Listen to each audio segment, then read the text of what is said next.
So, listen, thanks very much for talking to us tonight. And I guess my first question I have to ask you is how do I address you? Just Fish.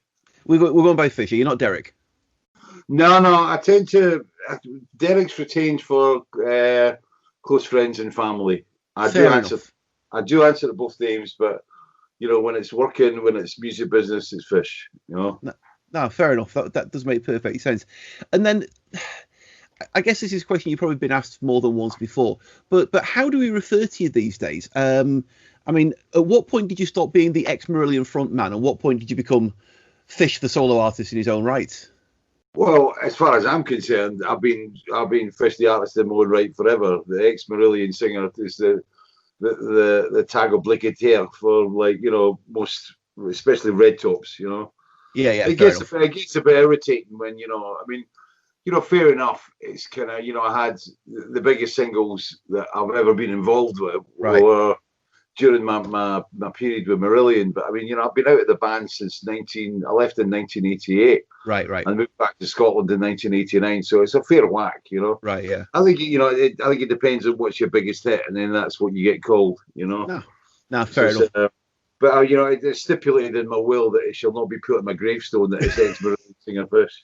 No, that sounds reasonable. Yeah, fair enough. So when you normally do interviews with local BBC stations, it's like, hello there, well, he's ex-Marillion singer Fish, and we're going to be playing his new single in a minute, but here for now, dang, dang, dang, yes. dang, dang, dang, and then the ever-present tones of Kaylee come out. So, but it's just something you live with. It's like it can get irritating sometimes. I think.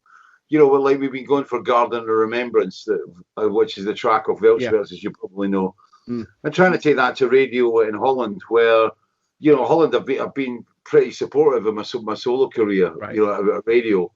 But even then, it's like, my major guy was going crazy. He said, all they want to do is play Kaylee. And it's like, it's part of the decision to give up. Because, the one thing I definitely did not want to be doing was like being 65, 70-year-old playing Kaylee in the chicken in a basket circuit. You know what I mean? Yeah. Please welcome on stage ex-Marillion singer Fish playing his hit. Yeah. It's a sweet enough song, to be fair, but yeah, I can see how it would get a wee bit old after a while. It's a great song. I love the song. It's great. I don't play it regularly in my set by any stroke of the imagination, but the thing is, it's like I've had great songs in my solo career, but the difference between my solo career and having those songs with Marillion was that we had the monster that is EMI behind it, right? And I think when you've got a major record company that's pushing your albums and pushing your singles, then you do have a little bit more oomph, you know. So, well, yeah, it's fair enough. Like I said, I'm proud of what I've done, and it stands as my legacy, and I'm happy with it. And I've got it's been interesting with this album because I designated it as my last album. That even when we got the final mixes through, and my wife and I sat through in the room and listened to them, there was a sense of completion. There was a sense of it felt like it was my last album, and I was relieved. I think the industry's changed completely since I joined. Since I signed EMI in 1982. Back in 1982, your formats were vinyl, cassette, and then you had the 7-inch, 12-inch single with a color disc. And then 1985 was when Misplaced came out. Was when Welcome to the World of CDs. Of course, yes. And then as we moved into the 90s, and then suddenly we're in the downloads and everything. Even now I find it really strange, putting an album out. There's a sense of isolation and remoteness, to put an album out. You're sitting down there in Auckland and you've heard the album, and it's I was brought up with a thing where people had physical vinyl, so you have this kind of strange ether release of an album, and you're kind of detached from it, and you're then discussing it with strangers on a Skype link or whatever. It's become quite strange, Oh, it's absolutely bizarre, yeah. But you mentioned the new album, Weltschmertz. It's coming out later this month, right? Yeah, it's out on September the 25th. So, but we've been preparing this album. The idea for the album came up in 2015, but in reality, I didn't really start putting the pen to the paper until the end of 2017. But it's been, the album creation, the writing, you know, the entire project has been plagued by, so many spanners, like some very poisonous spanners that were getting thrown about, I mean, the idea came up in 15, and I was on the road for most of 15. Then I had to deal with a spinal injury. I had to go for an operation at the end of 16. But before that, my father died in the May just after the tour. And that kind of really threw me. Although you mentally prepare for it, when you're aware of somebody that's got an illness and there's an end game, and you kind of mentally prepare yourself for, like, eventually, the whistle is going to blow. And then it happens. And then it really threw me. And I spent 7 months basically losing myself and then finding myself in the garden. And then I had, like I said, operations to go through it. And the 17 was when I wrote really the first lyric for Little Man What Now. And then, after that, I had various other things, including, in 2019, I had sepsis twice, which was the scariest part of the whole. How did that come about? Just an infection I picked up. It was a depleted immune system, which what happened with cellulitis in 2017. I was basically run down. I was working 14 hours a day through in the office, sorting out a tour, and I ran myself into the ground, and then I got a tiny cut in my leg, and it became cellulitis. But the following year, it came back as sepsis, and it came back twice within the space of 3 months, 4 months. But that was scary. I mean, that was like a blue light in an ambulance, and into the Edinburgh Royal Infirmary. But I mean, it was like, halfway there, it was like the paramedic pulled over, put oxygen on me, and he said, look, another 40 minutes and you'd be going into critical. So there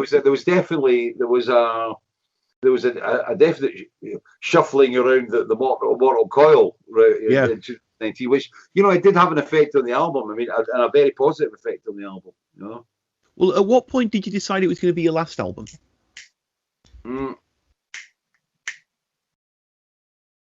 2015. I was living in Germany. I was spending about 4 months of my year in Germany. My wife Simona comes from Karlsruhe down the south of Germany, and I was spending 4 months a year out there. And I mean, definitely immersed in the Germanic. I mean, I learned German at school. My first wife was from Berlin. My daughter, who's 30-year-old this year, she's half German. So I mean, I've definitely have a twirl of the Germanic within me. Right. And it was kind of being out there, and I was out there just at the start of the Syrian revolution and the Syrian war, and at the same time, there was all the refugees flooding, especially in the southern Germany where we were. So, there was a lot of things that I was catching up on, and I think like all of us, you put on the TV, and sometimes you feel overwhelmed by the information that's coming at you, and you feel helpless because it's out of your remit, and. You either slip into apathy, you slip into depression, or whatever, and it's trying to keep yourself buoyed and within the game. And at 2:15, Weltschmertz seemed to sum it up. And then at the end of 15, when I was on tour. I was actually on a train from the north of Germany heading down to Karlsruhe with, ironically, a respiratory infection in the middle of the tour, and the Bataclan, the news of the Bataclan. On the Facebook pages while I was on the road on a train heading through Germany, and that was a big shock. It was suddenly, I mean, everybody was aware that there was the possibility. I mean, I'm speaking to somebody in New Zealand. I mean, everybody's aware of that possibility, but I mean, there is always, that horrific screenplay available. But I mean, when it actually happens, it was a big hit. And I remember walking into the gig, when a couple of days later, I went in the first gig, and I walked in, and it was the first thing I'm looking at is the exits, and the first thing I'm looking at is where's the security. It was a huge detonation, underneath the music industry when that happened, and of course with that and the Charlie Hebdo thing as well that had happened previously. I mean, it was when the music business became a kind of a recognized target. Right. And that was scary, And I really felt for you guys there in New Zealand when that all happened. I mean, when, that was just shocking, it's just absolutely shocking. But I mean, it's all part of this. I mean, they will burn me at the stake as a witch, I think, in the next year, 2 years, because it's like bringing an album called Weltschmertz, Pain of the World, out and this in 2020, it's. Yeah, You know? but it is, to be fair. I mean, it's a very, very personal album, isn't it? I mean, it's. I mean, we can talk all you like about the characters you've created in the past, but this is you, isn't it? This is a pretty naked album. Well, I think, you know, if you look at the history of my lyrical career, I mean, I think scripting Fugazi before the first two albums I did with Marillion, they were very guarded. They were very. I wasn't confident in how I was expressing myself, but I think when I got a Misplaced Childhood, I opened up and I felt confident in how I was feeling and I was expressing my feelings. And that's kind of carried on right the way through all my solo releases. But this album kind of threw me because I made a decision, like a very I was very aware that I wanted to write this album in third person. Right. I've discussed this with Mark Wilkinson, who does all my artwork since Marcus Studios days. I mean, and Mark and I talk a lot about the stuff, and we were talking about, you know, Weltschmertz and how they deal with it. And I can't use first person all the way through it. Mm-hmm. So I decided to invest in third person, and because I wanted to write about characters. I didn't want to write about me dealing with the world. I wanted to take characters dealing with their own problems within the world situation, because I didn't want to write about big politics. I didn't want to write about big government, big corporation, big bank shit. Yeah. I wanted to strip it all down to people. So, and that's what I do best, observational writing. And by taking characters and having them deal with certain situations that are prevalent in the world that we live in, and they are everyday world problems, there was to slip in a third character made it a bit easier to write. But then as the album progressed and as the writing progressed, I found I was investing more and more of my own experiences within the characters in the album, and then and as such it became a lot more autobiographical, you know. Now that does make sense. I mean, I was listening to Waverly Steps, which, I mean, obviously the subtitle of that song, End of the Line, sort of speaks volumes about where you're going with this album anyway. Yeah. But, you know, the line says, back in the day, no one cared and no one worried. It was just about being alive. And I'm assuming that was, we're going back to the early days here, yeah? Yeah, I mean, with Waverly Steps, what inspired Waverly Steps was a story in the Edinburgh Evening News. And it was about an ex-soldier who had PTSD, and he refused to kind of deal with social services. He just wanted to be completely independent. He didn't want to go into homes or whatever, and he decided he was just going to live rough. And he was mainly found sleeping rough on the Waverly Steps, and he became an identifiable character there. And then one winter, a couple of winters ago, it was I read an article in the same paper basically saying that he'd frozen to death, he died on the steps. Right. And it kind of hit me, you know, and I've had a lot of experiences with the army in the past through, you know, shows that we've done with them in Bosnia, Kosovo and stuff. So, you know, I've got a lot of relationships with ex-soldiers and things, and it was something that was close to my heart. But that was kind of tied up with the fact that where I live in East Lothian, which is just to the south of Edinburgh, there's the mainline London Edinburgh railway runs past us, a small village near us, and it's notorious for suicides. Oh, right. And it's always reported in the local paper as, you know, tragic death or whatever, you know, blah, blah, blah. Nobody goes into detail. And on top of that, I mean, I've got a friend of mine who's a train driver. And I was talking to him about it, and he was saying that, you know, that there was a lot more suicides in the last 3 years, which I'd noticed from my own reading, you know, media reading. And you know, he talked about, you know, as a driver, you know, what they were told, like in these big trains that are like, that have got, you cannot brake within a certain distance. No.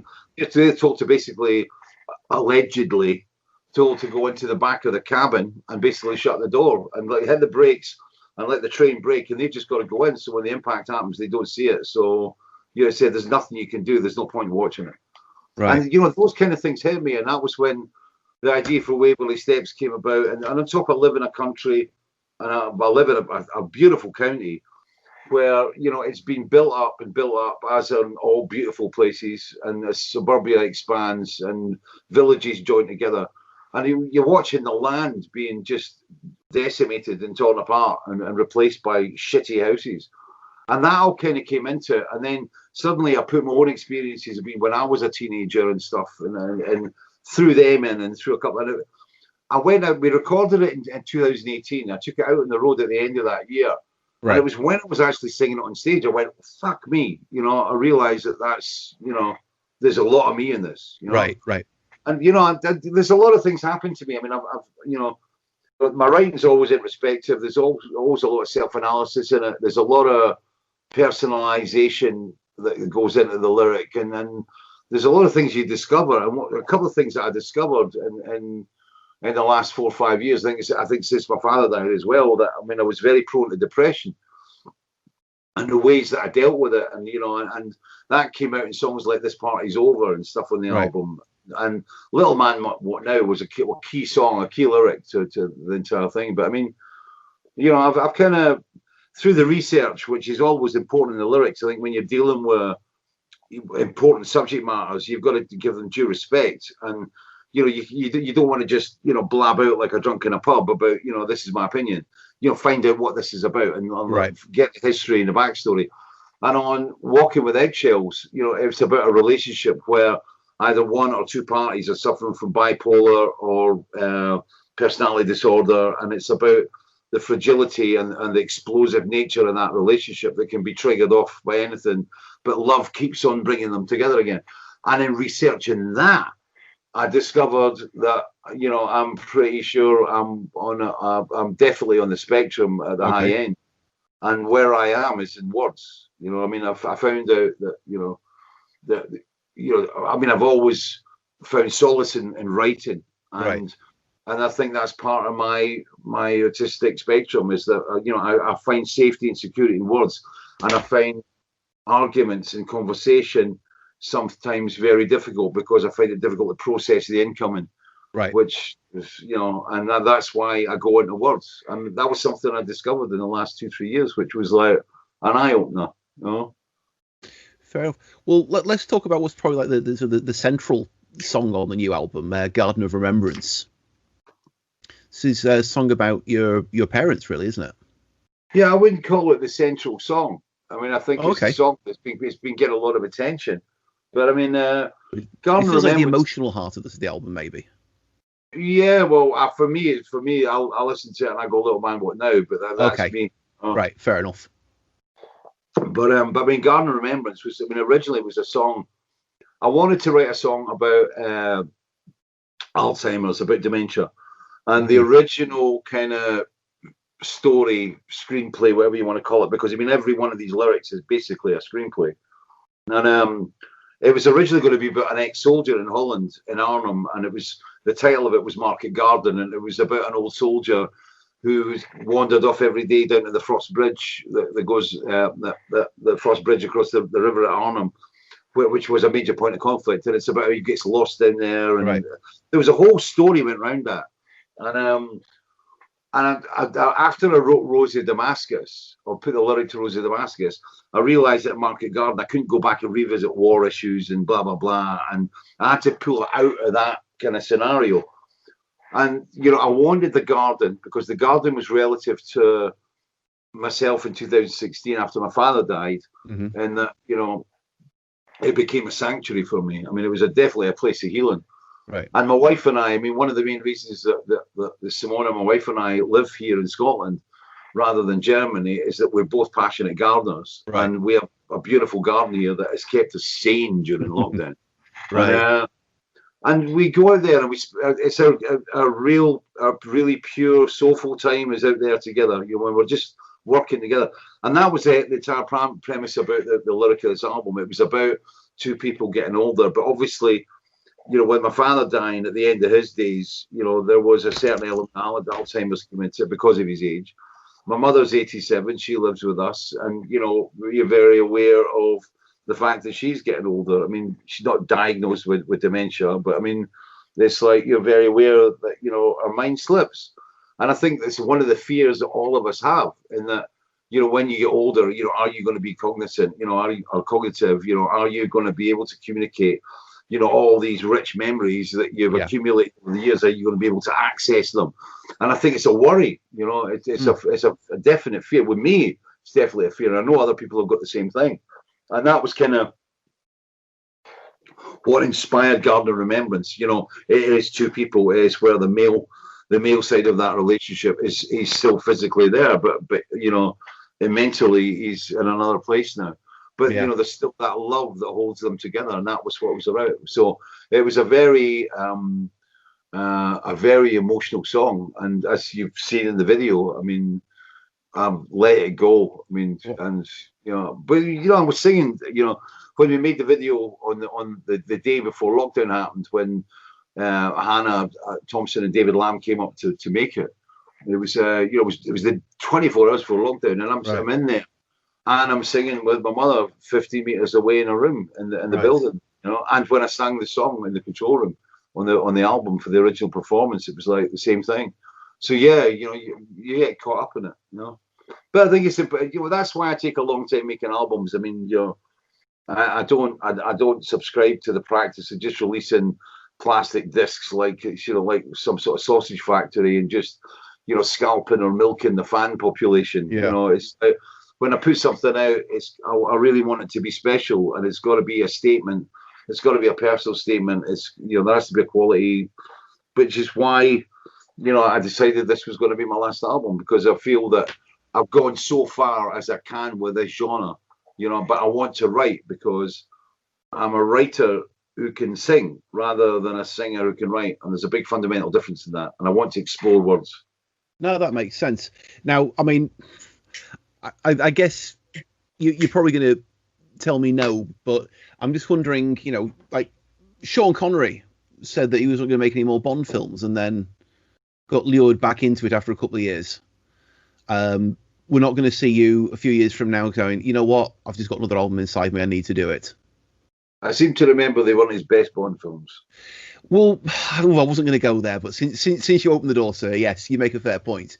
So yeah, well, that's my point. Yeah, you know, when I left Marillion, I left after Clutching at Straws. Yeah, that was the best album I thought we'd put together. Yeah, and that became, you know, it was great to leave it, but also became my own worst enemy, because people always go, well, you know, what would have happened if you'd made another album? Why don't you get back together and make another album? Why don't you get back? It's like, no, I've done it. I've ticked off. I've left that, you know? Right.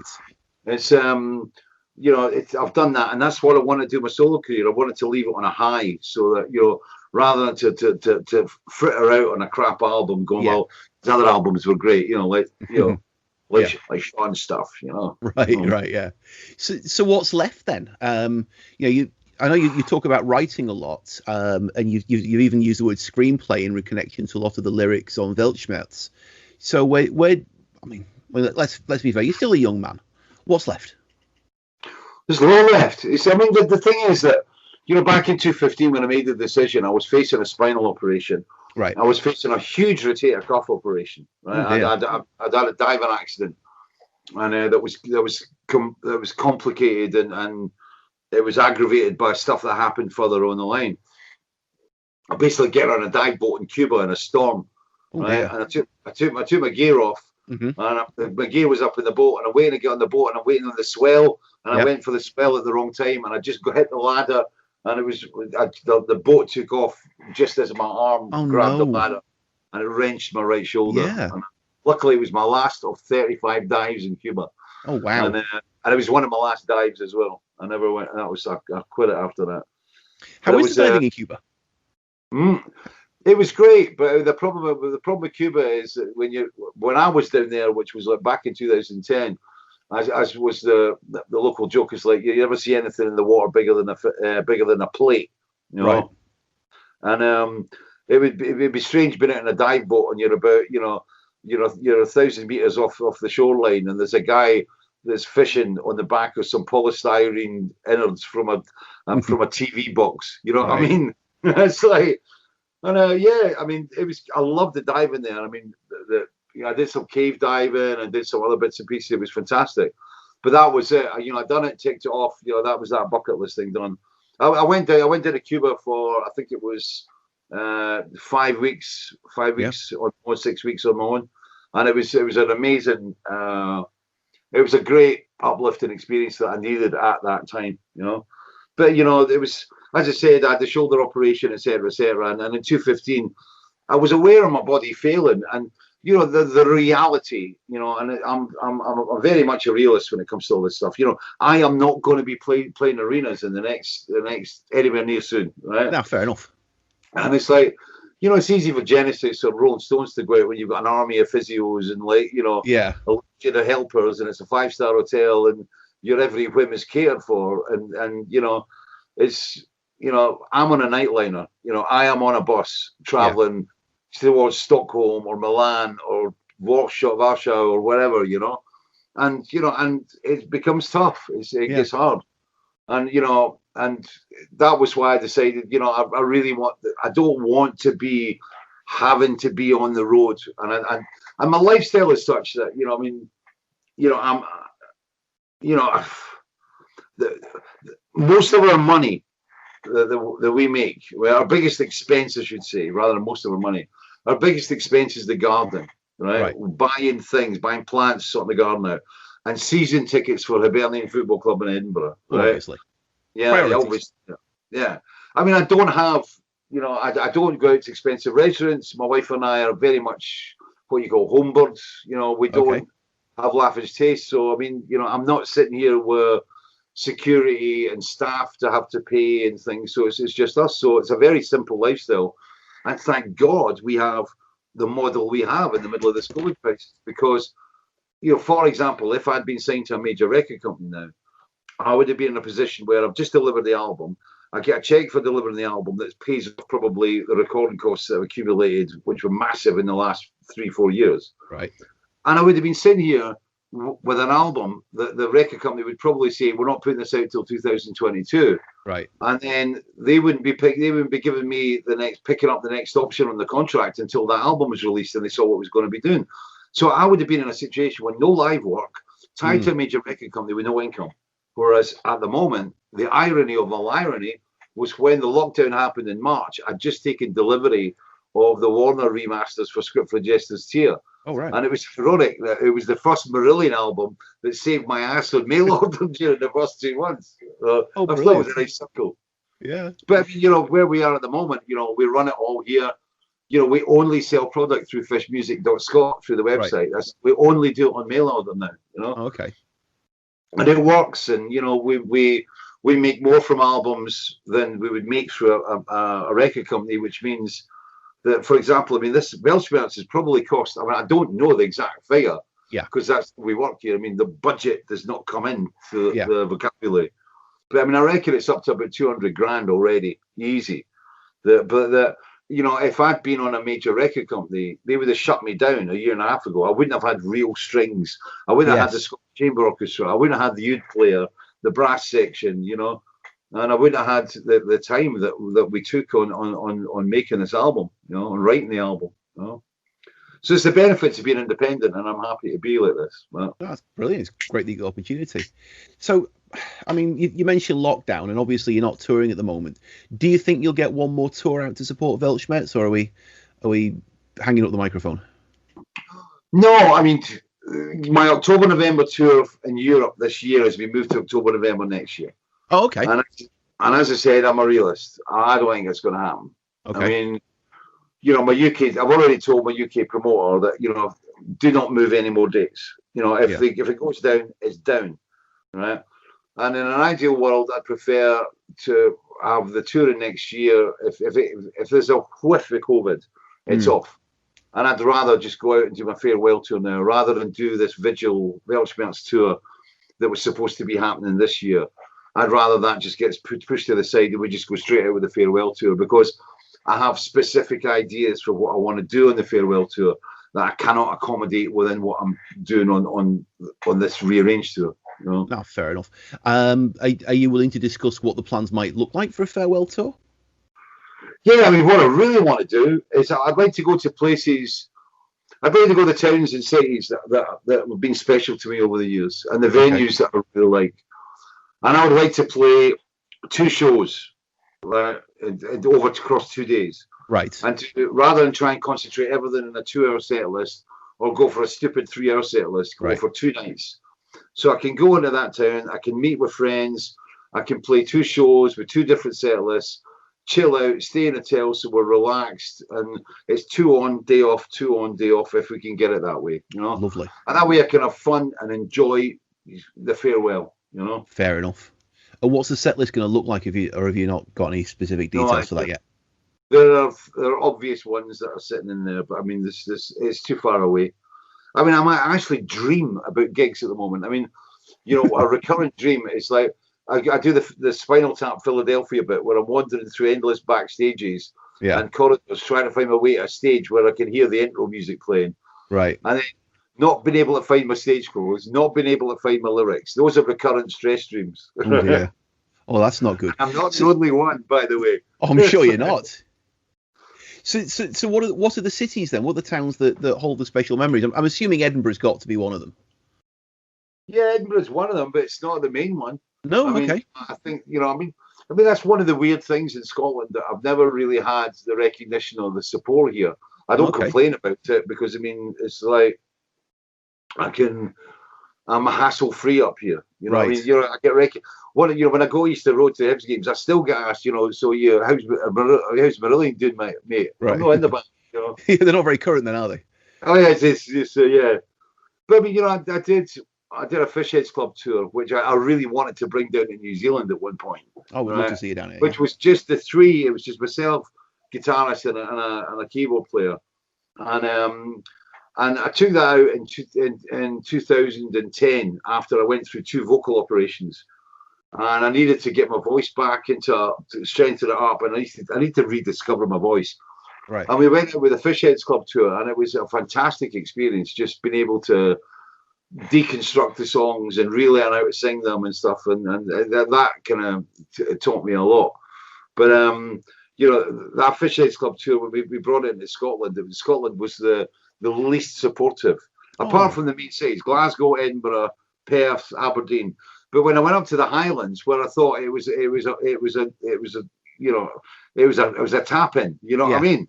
Yeah. And then I thought, I'm going up to Oban, I'm going to Stornoway, and we're bound to be able to get 200 people, because we had really low costs and we were playing small halls. Bound to sell them out, did we? You know. I mean, there can't be much else going on in Oban, surely. I remember I did a gig up in Thurso. Okay. And we played the local cinema, and in this front of the cinema, you couldn't have got another poster on there saying Fish appearing tonight, right? And we did the sound check, and in Scottish parlance, what we eventually ended up playing to was like about 10 people in a shitting dug. Right? Excellent. It was terrible. But I was in the pub just after sound check, and there was 2 guys came up to me. Oh, you're a Fish man. Oh, like great. Oh, well, Fish. What are you doing here? I said, I'm doing a gig here. I says, you coming along on it? No, I'm going out for a couple of beers with my mates. Right. Oh, that hurts. What's the point? What's the point? Right. And it was, so we, you know, my relationship with Scotland, I mean, I'm very Scottish. Yes. I'm a believer in independence. I support the SNP, you know, I mean, I'm very Scottish. And, you know, I'm happy with that. You know, that is, you know, my relationship with the country that I live in is the relationship with the country. But it's strange that, you know, I'm always seeing, it was interesting that when I joined Marillion, when Marillion came up here, we were seen as being, we were called a Scottish heavy metal band. And it was, and when I came up here, people went, "Well, we didn't realise you were Scottish, right?" Could you kid me? And that's the problem, because my career all happened. You know, the main elements of my career all happened outside Scotland. Yeah. But when I come back, I'm kind of not seen as being I'm not held in the same, you know, I'm not in the same vein as, like, for example, Simple Minds or Big Country or whatever. You know, I'm still you know, an outsider. Yeah. Even though, let's be fair, this is an observation I think needs to be made.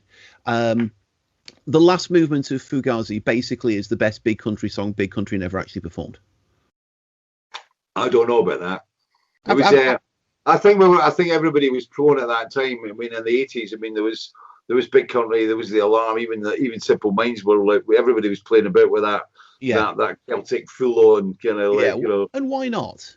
Yes, because otherwise, and of course they did. I mean, and Big Country. I mean, Bruce Watson especially. He's like, he's a good friend.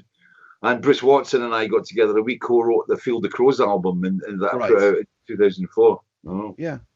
Well, that brings me to what I was going to ask you about, actually. I mean, I remember years ago you did a single with Tony Banks, didn't you? Back in the days when you were Marillion were still being accused of Genesis copyists. I thought it was kind of brave of you to perform with Tony Banks. But is there anybody else I don't get that. You see, Script for Justice here was heavily influenced by Genesis, right? I think because every single member of Marillion, if you put in a Venn diagram, right? Yeah. The interlocking pieces of the balloon. I mean, Mark Kelly was into Yes and Wakeman. He was into Genesis. Steve Rothery was into Camel and Floyd, and he was into Genesis. And I was into the Who, I was into the Faces, I was into Yes, I was into Floyd, I was into Genesis.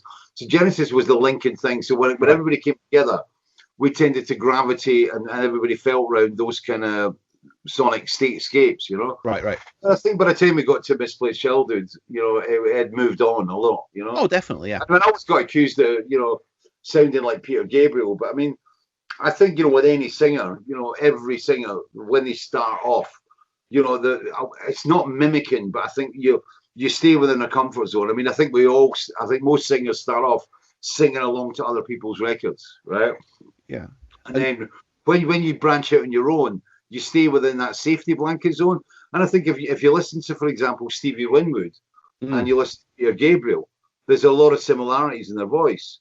And if you listen to those voices and you listen to Otis Redding, then you can see the similarities from Otis Redding across to Peter Gabriel Winwood. And the first gigs that Stevie Winwood and Peter Gabriel were at when they were young was Otis Redding when he first came over. Right, that's fair enough, yeah. And I think that's where we go. I think, singing is all about, singing is about 80% confidence, Right. I think when you go out, it's how you feel, how you project, and how you deliver. And I think it's when your confidence grows, you start to expand a little bit. I even talked to Peter Gabriel about this years and years ago. Right? I'm talking about experimenting with voices. I mean, when I was a lot younger, and it was a fleeting conversation, and it was about, using voices in different ways. I mean, I like how David Byrne uses his voice. I like how Peter Hamill uses his voice. And I think it was Salford Lad as well, wasn't he? But it's, as you grow up, you develop different techniques. I mean, I wouldn't say that Weltschmertz sounds anything at all like any Genesis album or whatever. No, of course not. No, but it's but I mean, it's just an easy. It became an easy shipwreck to throw at us. You know, it was like it was always a cheap shot. Oh well, they're kind of ersatz Genesis. We never were. No, which is why I said I think Banks, to go back to Tony Banks. Yeah. When I got asked to work with Tony Banks, he wanted to work with me because he had major songs. I mean, the first one he had, the first one I did was Shortcut to Somewhere. Yeah. And I went down to meet him, which was really strange. And I went in his house, and I've got this like the original Betty Swarbrick picture of, I think, Betty Swarbrick or Settle England by the Pound. Right. The cover was on his hallway, and it was like, what the, And when I met him, it was like me and a school teacher, and he was very methodical in the way when we sat down and he was on the piano. It was like this note, ding, ding, ding, ding, ding. Right. And then we went through the first one, but I mean, when I did, like, for example, Another Murder of a Day, he just said to me, I don't know anybody else that could write a lyric for a 9-10 minute song. Yeah. Right. And then I wrote it. And then I sung the damn thing, and it was then he found out it was all about a heroin addict picking up his fix. He was like, I didn't know it was about that. I don't know about that. Yeah. But there was a little smile in the corner of my mouth, which was like, I've got a song about writing about heroin addiction and picking up a fix on a Tony Banks album. Yeah, it's quite a nice one to smuggle in there, really, isn't it? Yeah. Yeah, but he was a lovely guy to work with, and I think for me, it was a great honor to work with like one of my peers. It was, and he's a lovely guy, and he's also really into gardening, which was great. Oh, there you go then. Yeah, it's meant to happen. Is there anyone else you'd like to work with? No. It's I'm happy with my lot. I prefer. I don't like working in committees. It was one of the reasons why I left Marillion. I got tired of working in committees because committees just. you get an idea, and the energy becomes dissipated, and Right. you know, the idea gets sidetracked, and you know, whereas myself being solo, you make your own decisions. You know, when you make a mistake, it is your fault, and you will Right. hit the concrete. But if it happens, then it's great, and you know, but you're able to traverse your own course, you know, and that's what I enjoy doing. You know, I don't like. That's why I'm independent. As I said, I mean, if I was with a major record company at this moment in time, you know, they would have shut down the album, you know, a long time ago. You know, Right. So we never actually got an answer before. What's coming next? So you said there's no more albums. Are we looking at writing next? Excuse me. Yeah. Yeah, I've still got Weltschmertz comes out in September the 25th. Right. And as I said, only through fishmusic.scot. And then we've got next year, because there's no touring, I'm looking at the remaster of Vigil in the Wilderness of Mirrors that we've got in negotiation with Warner's or Parlophone or whatever they're called now. And then there's the remaster of Eternal Exile, my second solo album. Right. And then 13 Star, which was the album that came out in 2007. And once that's done, my entire catalogue is remastered. I have a kind of definitive version of every album, Right. which is great. You know, so I mean, next year I'll be able to survive through, you know, releasing product and things. But I mean, the next drive is, I mean, there's obviously an autobiography, but which I see more in the realm of memoirs. Right. Because there's a lot to write about. I mean, from my forestry days to, you know, my early days in Scotland, my teenage years and things like that are not relative to Marillion or Fish or whatever. Yeah. And there's screenplays. I mean, I did some acting, you know, in my years. Yeah. I wish I'd done more. Right. You know, I mean, you know, but I mean, such was demand, etc. That, you know. So I mean, you know, as an actor, I mean, yeah, if I get character actor parts, it'd be great. But I mean, you know, I got my royalty check through from my theatrical agents last week, and I got the princely sum of £1.53. What would that even buy anymore? It buys a bottle of alcohol-free Erdinger beer down at Tesco's. Oh, outstanding! You've clearly researched that, yeah. I mean, No. But yeah, it's one of those things. It was one of those things where it was. I do this Fish on Friday broadcast. Right. So on Facebook on a Friday at 6 o'clock BST, I do 2 hours, and I play an old song. I'll talk about it, you know, something for one of my solo albums, and then I'll play one of the songs from Weltschmertz, and I'll just talk about whatever, you know, things that come into mind, whatever. And we're getting about 80,000. We're reaching about 80,000, 90,000 people with some of these episodes. Oh, that's not bad. And we do it. I do it for free. It's just for fans during this period that can't go to gigs. And to be honest, every week I do a 2-hour show, and it satisfies the performance artist in me. It's great. So I get my little fix every Friday. Right. You know, people say they charge for it, but nah. It's free. It's just we give it to fans. It's been interesting because there are people that have got involved with this kind of broadcast that were never fans, and we can see, you know, the following days after, people are buying albums. You know, right? You play a song from Rain Gods with Zippos, and suddenly you sell 50 Rain Gods with Zippos over the weekend. You know, because people have gone, never heard that album. Yeah. So it's been good. It's part of the whole kind of the makeup of the organization that we have here. My wife Simone and I, we basically run everything here, right? We deal with it all ourselves, and it works, you know.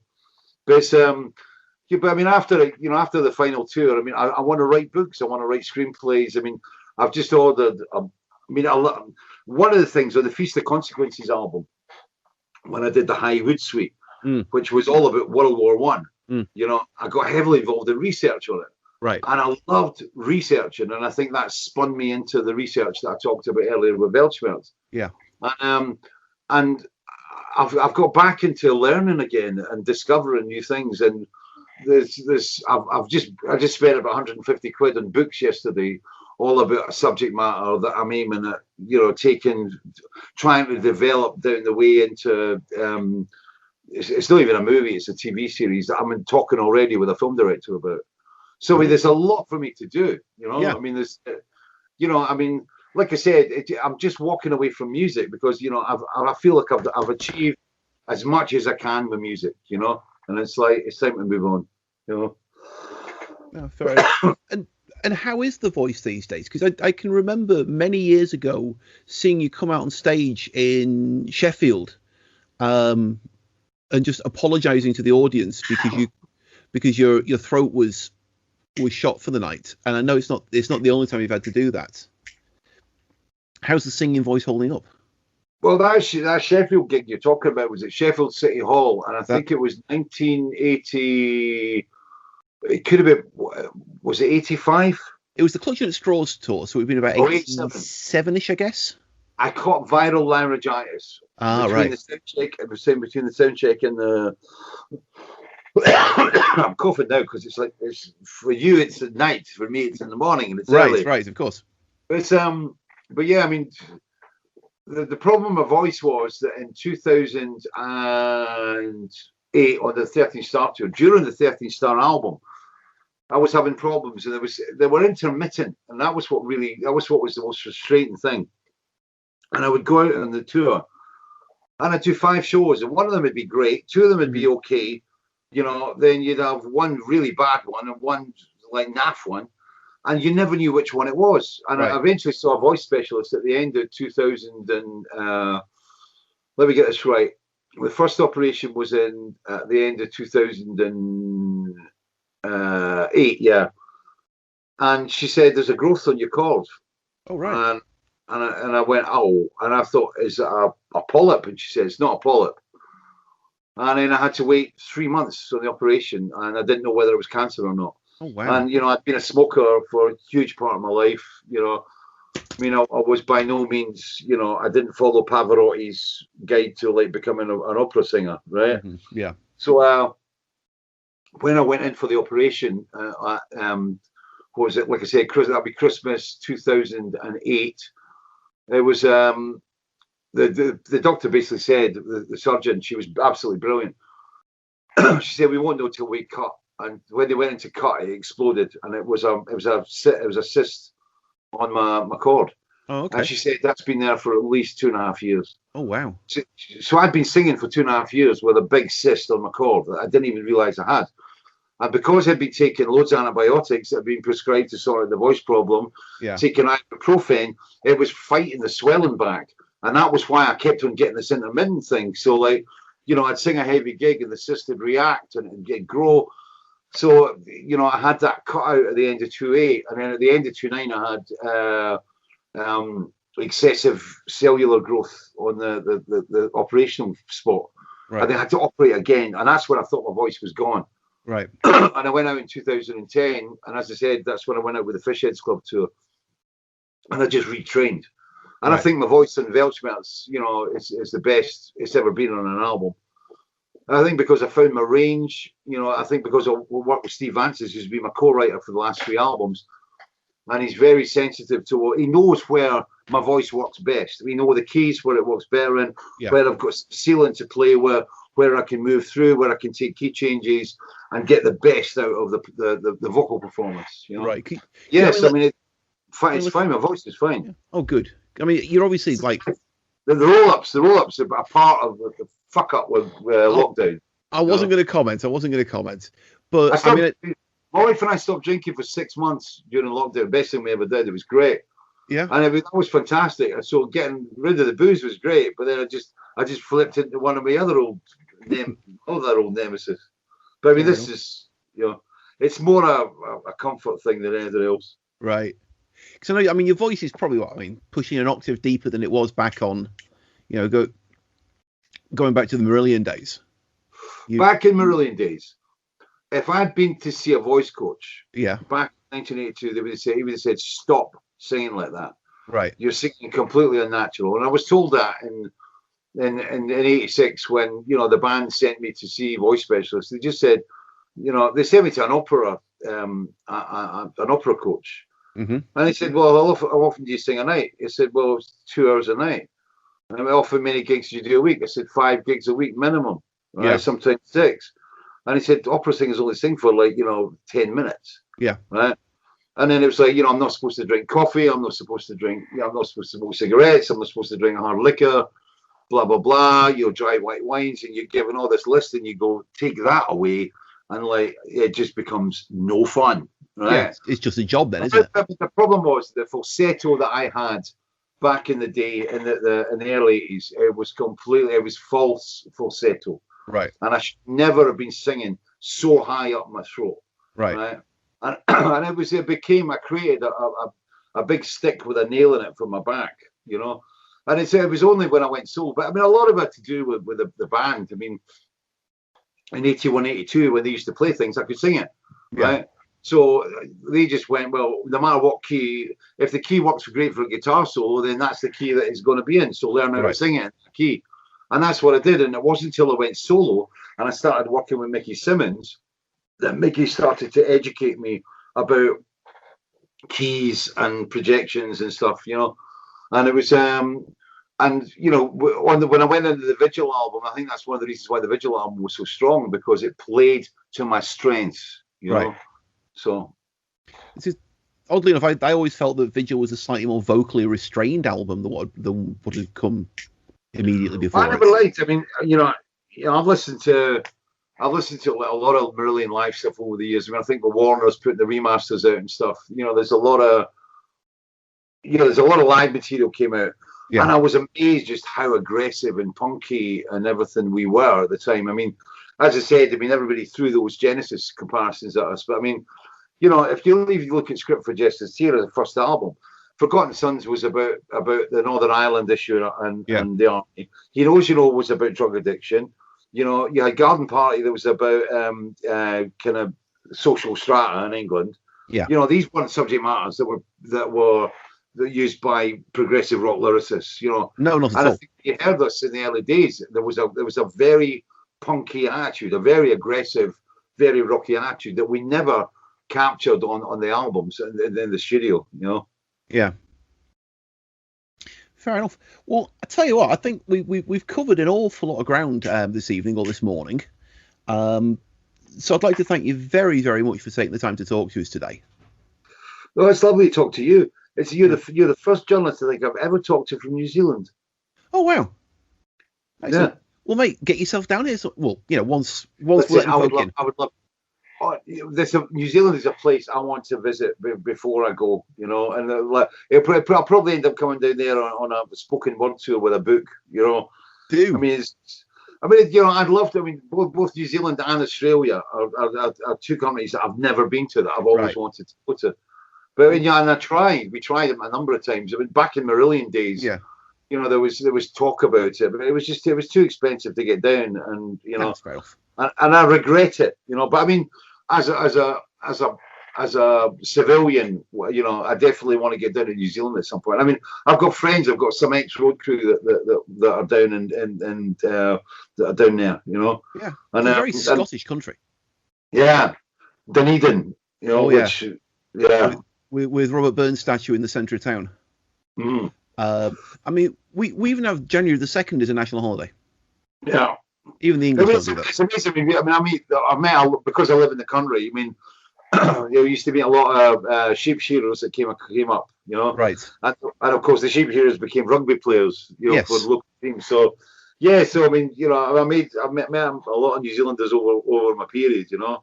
So it's, but yes, I'd like to go down and actually see your country, because I mean, what I've seen apart from in Lord of the Rings, you know, it's like. It's beautiful, you know. We're very proud of it down here. So if you do get down here, be sure to give me a shout and I'll buy you a beer. That'll be cool. Yeah. Well, Fish, thanks very much indeed for talking to us tonight. We really appreciate it. Best luck with the new album. Remind us, September the 25th, Weltschmertz is out. And how do we get hold of it? September the 25th, and you can only get hold of it through fishmusic.scot. That's the website. It's this is how we do it now. It's like we only sell. I don't sell to retail, because it's just like, you know, I think retail now is all on the internet. So why are you basically selling albums to competitors? You know, right? So we just do it ourselves, and we keep it nice and lean. So, and you know, as I said, I mean, you know, it's direct from the artist. You know. Fair enough. Well, thanks very much, and best of luck with the new album, mate. Hope it goes well. Thank you. Take care, man. Cheers, mate. Bye bye.